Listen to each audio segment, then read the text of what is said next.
Okay, here we go. We would love to play first. How's this hand? This hand is super solid because we get to turn 2 raise the alarm, turn 3 geist the moors, turn 4 just hard cast living totem to make this a 4/2 flyer. Seems good. I'll play a forest first. Doesn't really matter so long as I do play my second plains on turn 3. So in the end, I'm happy we didn't end up with that. We didn't take that twin grove. I guess we could have drafted around it, but there really wasn't a ton of great green for us to take anyway. We can comfortably cast this totem on turn 3 and make one of the soldiers a 2/2.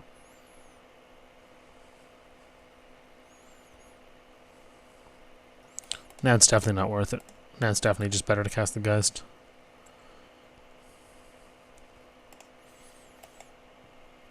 Hang on. We could cast a 2-drop in Living Totem. But we can't cast a 3-drop in Living Totem. So I guess we play the Geist of the Moors. Say go. Next turn? We can... no. I was going to wonder, can we do both of these, but no, that requires 10 mana and we'll only have 1, 2, 3, 4, 5, 6, 7, 8. Well, I mean, I guess that's annoying, but whatever. Sure. We can cast and totem next turn. I'd rather we do this now than after we put the counter on it, so... yeah, ow. So now we go bam bam bam, and then we can cast the totem as well. Cool.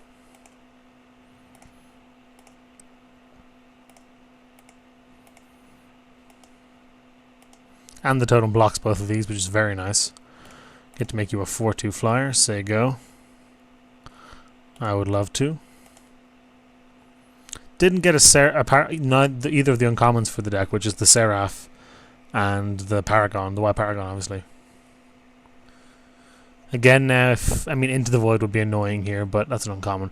If he attacks here, I'm snap blocking, because if this is a creature that is not that valuable to us, and if he wants to spend his turn using a trick, it would have to be turn to frog. Peer from reality. That's kind of annoying, but it's also... oh, it's not even a tempo hit for him because he gets to replay this thing and bash in again. What a jerk. Okay.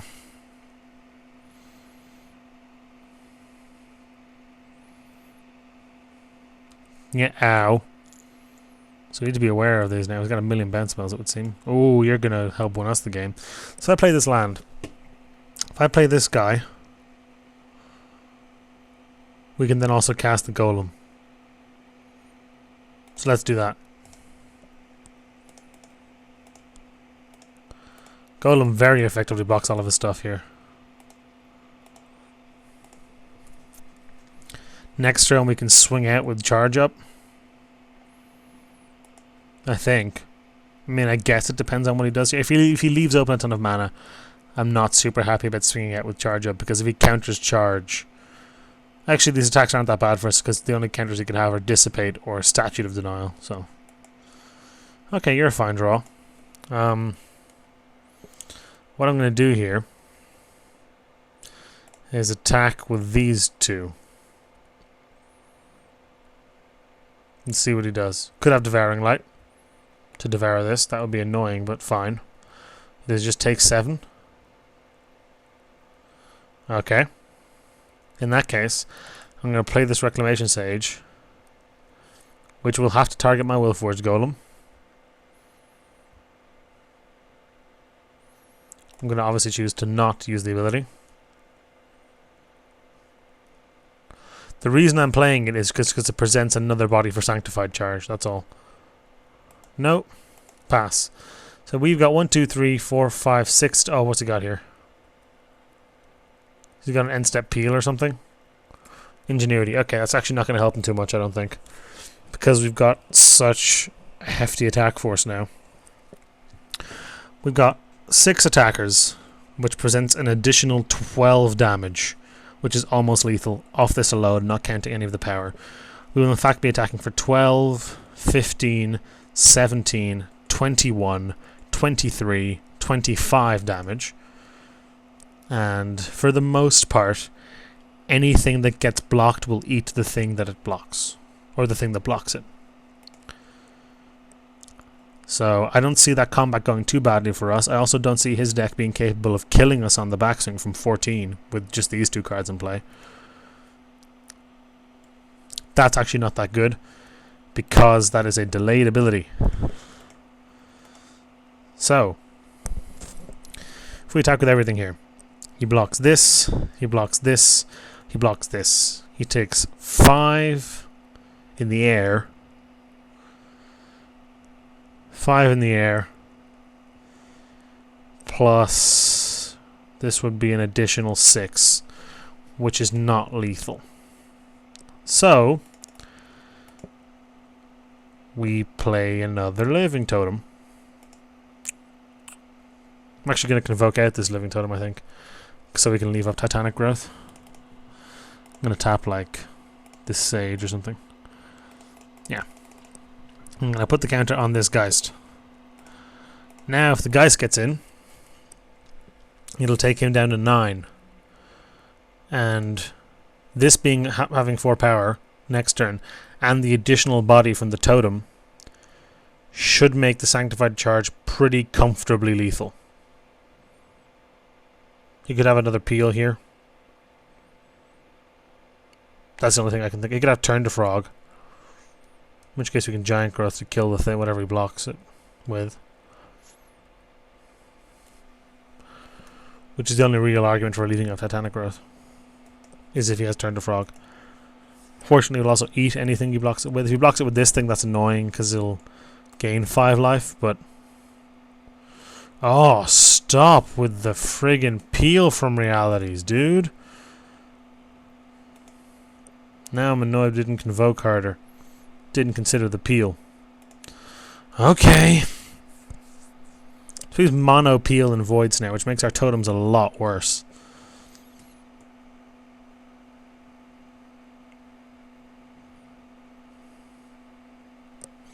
Yep, another Divination, that's fine.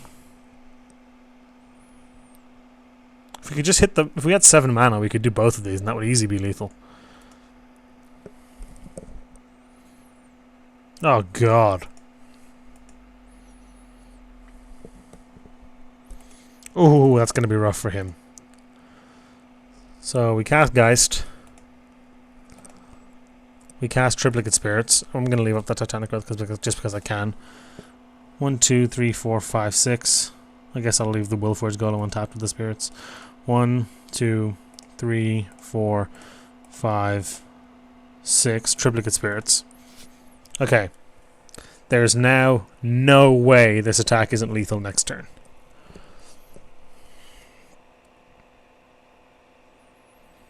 Like, we're just attacking for 6 in the air anyway. That extra body in the air presents... Well, I mean, even if we were to into the void 2 of the spirits, which, because they're tokens, gets rid of them forever, just having one of these remaining presents an additional 3 damage, which means if we attack with everything, assuming this is still around, that's what, like 5, 8 damage in the air alone, and he's on 5 then, and he's got, assuming these 2 are gone, he's still got 1, 2, 3, 4, 5 other creatures to deal with, almost any 2 of which will be easily lethal. I mean, he's in big trouble. That's pretty good, I guess. If his Primate lives this turn, he'll be in good shape. Because he's going to gain... He's actually only going to gain... He'll gain life 2 separate times. So we have enough mana for charge, and we have enough mana to play and activate Cathar, but charge is obviously just more powerful. So I am going to swing out here. Pretty sure we have lethal in the air alone. Annoyingly, actually, our 2 power guys no longer turn to frog targeting that thing. Okay, I'm going to let that resolve, because if I do it this now, he'll gain first strike. Whatever. Then he'll immediately lose it. I think we might still have him here. I don't actually know. See how he blocks.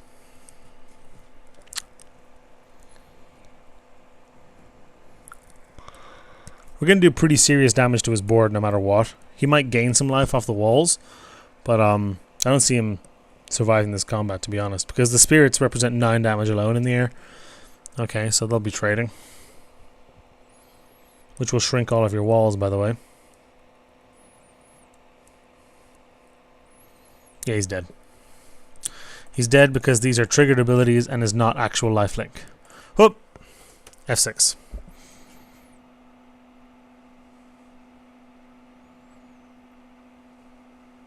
Cool. Pretty tight, but we got there in the end. So we didn't actually see any artifacts or enchantments. There's no need to bring in the naturalize. Nothing for the plummet. Really. Nothing for any of this other stuff. The totems are going to be crappier here a little bit. There's still 2/3s. And we still end up making him use those bounce spells, but he does get additional value from them. I think we can keep the Wall of Essence over this Wayfinder. I think it's basically the same. I'm going to run it back. That is a snap keep. Because it's got 1 drop, 2 drop, 3 drop, and most of them, they're all actually very powerful cards, so. It's got both our lands. All draws except for more land are fantastic here. So Sunblade Elf. Say go. So we need to play around Double Peel of Reality, Void Snare, and Turn to Frog. What's more aggressive? Swiftclaw's more aggressive. I'm going to play the Swiftclaw.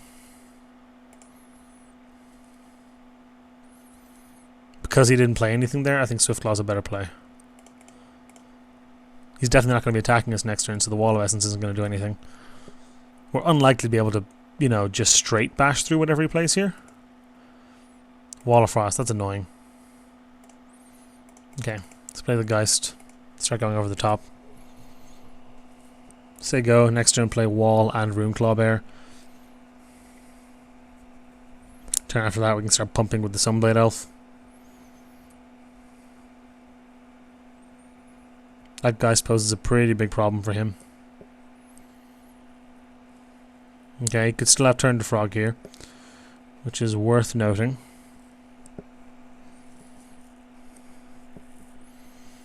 So we want, like, a great draw here would be to actually Titanic Growth. Cathar is actually pretty good too. I'm going to play the Cathar. We can sack the Cathar, so even if he turned to Frogs, this thing will still trade for the Skirmisher. I gotta feel like he's representing Turn to Frog here, but I can't play around it forever. There it is. Okay, make him block with the Skirmisher.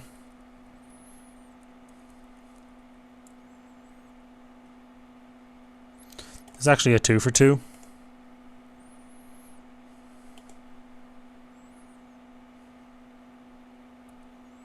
Which is fine.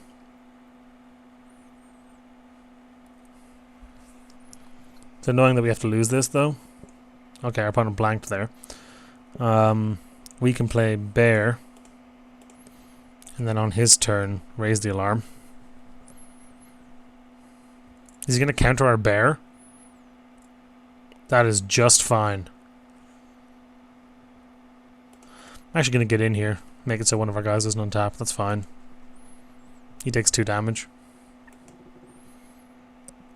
It obviously makes our Sunblade Elf attack next turn less explosive, but I have to imagine he's going to play something here to make it so that we're not in amazing shape for that anyway. And I mean, this will be a 4-2, so it would still trade for anything. Close to anything anyway. It'll be a 4-2 after we pump it. I mean, that's so annoying. Like, we need flyers here now.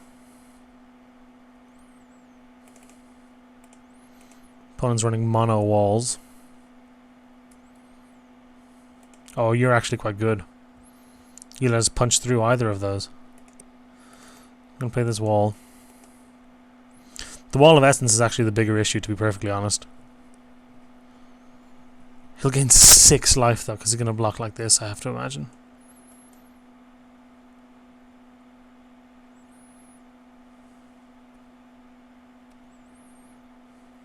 Hopefully he blocks one of the... We have to get this out of the way, because we've lost one of our flyers. We still have 2 Razorfoot Griffins, admittedly, but hopefully he goes like this. No, of course not. Okay, just don't peel us here.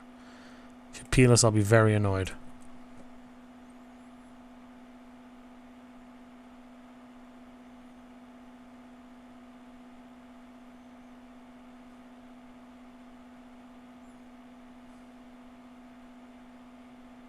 Cool. You can gain your 6 life. That's fine.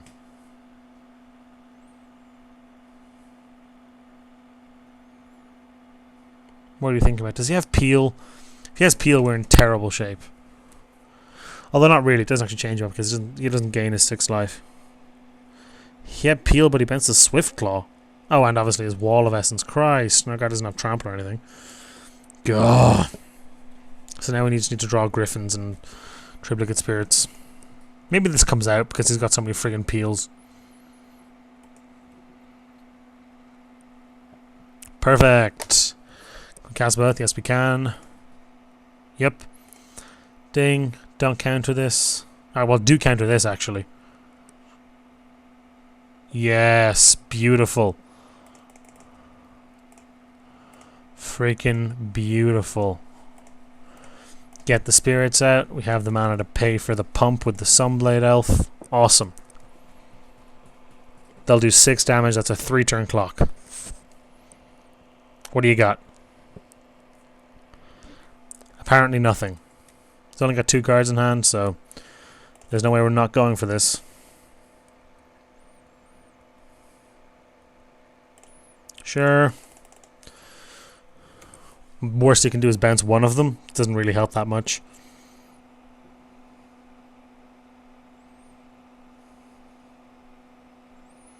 Come on. What are you doing? You could have Jace's Ingenuity here, which would help. He could also have his own flyer. Okay. Ingenuity's going to dig him to an answer, but I guess his answer is his own flyer. But, you know. We have Reclamation Sage in case he jumps some sort of artifact that's terrible for us. Can't imagine what that would be. You don't do anything, you tap one of the spirits. That does actually increase your clock by 1 turn. But you have to leave up 4 mana to do that.